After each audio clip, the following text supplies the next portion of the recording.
when I started playing guitar, I was pretty young. I was like 12. So I didn't, I obviously was far away from getting my license and driving to music stores. I had lots of friends who were musicians, and one guy in particular, Rich, who we right, played music with for forever. So we should say thanks to Rich Wacker. Thanks, Rich. Dr. Rich. Dr. Rich Wacker. Dr. Richard Wacker. Yeah. Bought a Mesa Boogie Mark IV head, and he put it in this big, heavy rack case, and he wasn't like a very accomplished guitarist, but he just knew what sounded good. Yeah, he knew what sounded good. So Rich fired up that amp, and it was basically it was that sound that we hadn't heard, come out of an amp. It's a sound that we had heard through people's records, through people like Soundgarden and stuff like that. And it was just like there was a tone that we were looking for, and going through different kinds of guitars, different amps, not being able to find it. And that was one of those amps that no matter what guitar pretty much you plugged into it, it had that sound, that sound that we were looking for, that creamy, velvety goodness. Creamy, velvety goodness. Metal goodness. Yeah. Just the right amount of metal. Yeah. And we use them to this day, live, We went to music stores every weekend to try and find new gear, find good stuff. And we came upon a place that had a bunch of Mesa stuff. And we didn't really know that much about it, and we found out that, when you go up and you ask the sales guy, you're like, what does this cost? I'm like, this is the price. Yeah, well, what do we get it from you? No, this is the price. That's right. You find out the hard way that there's no deals on Mesa gear. It's always a deal. It's always a deal. It is always. Even at full price. You know what? Full price, it's a smoking deal. Full price is a smoking deal. Hey, we bought it anyway. Yeah, that's right. You gotta have the best. The first Mesa Boogie amp you bought was a Mark IV, and we're still playing those. Yeah. The first head was a Mark IV, and strangely enough, we still play those heads. Has it been 15 years? It probably has been 15 years. We probably got one just after they were, probably 91, 92 is when he first got his first one. Mm-hmm. Back then, when all I wanted was a full stack. I wanted to just walk into my bedroom and see the guitar hanging on the wall and look at my full stack, Mesa Boogie, where the head matches the cabinet. And I just crank it up. He couldn't reach it, he was pretty small. Short guy. Yeah, I always get the short jokes. Thanks, Dad. The ladder for the little guy. Now it's 3 wide. We need to go full stack 3 wide. When we started touring, we needed gear that was throw and go, quick in, quick out, and that was when I started really playing with full stacks and stuff like that. But I would just love to get a wall of amps behind me at some point. You want to do it? Yeah. All right. Well, maybe this. And I mean, that's what when I Yeah. started playing guitar. It was I was learning Van Halen, and that's what they did, man. A lot of different amps.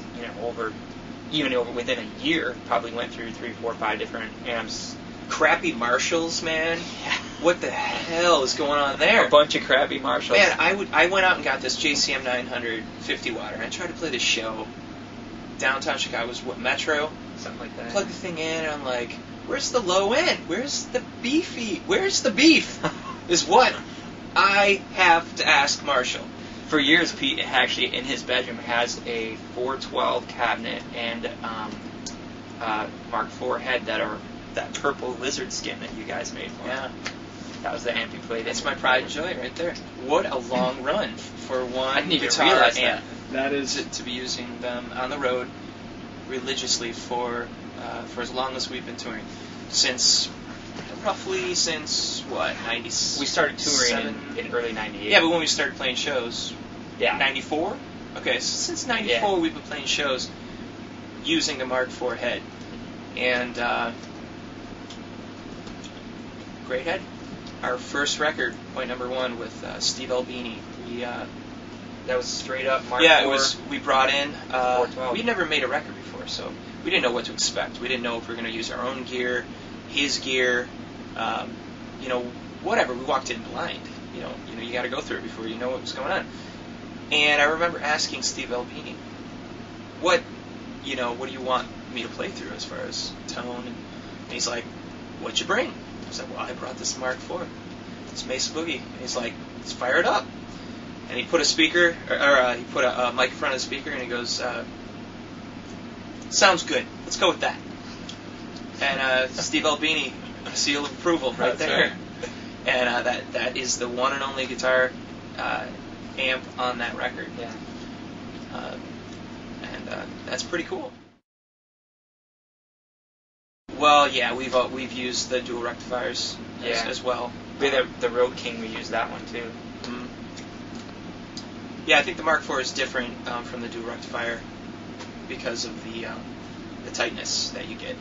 I think it's almost like it naturally compresses, a guitar tone more so than the dual rectifier. I think I've used the dual rectifier live before, but it never really gave me the confidence that I had with the Mark IV for some reason. The Mark IV is just tighter.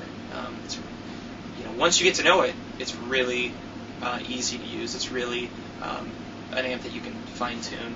I think with the dual rectifier, it's more of like I've heard spongy, heard like loose, And for us, we've just always wanted to go for more of a tighter, more direct sound, I use the Mark IV, clean and dirty, live. In this day and age, with so many amp companies out there, and for me to have one head that I can tour with and actually use the clean and the dirty channel as the bass, as the bass sound. I think that's a big accomplishment.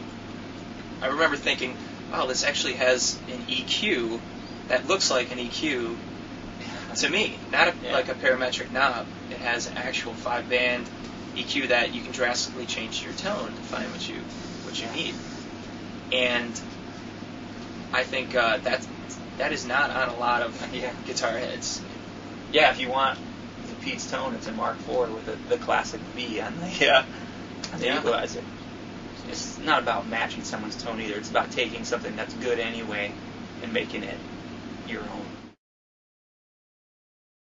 I tried it, and for me, I just like the 6L6s, This is what I use.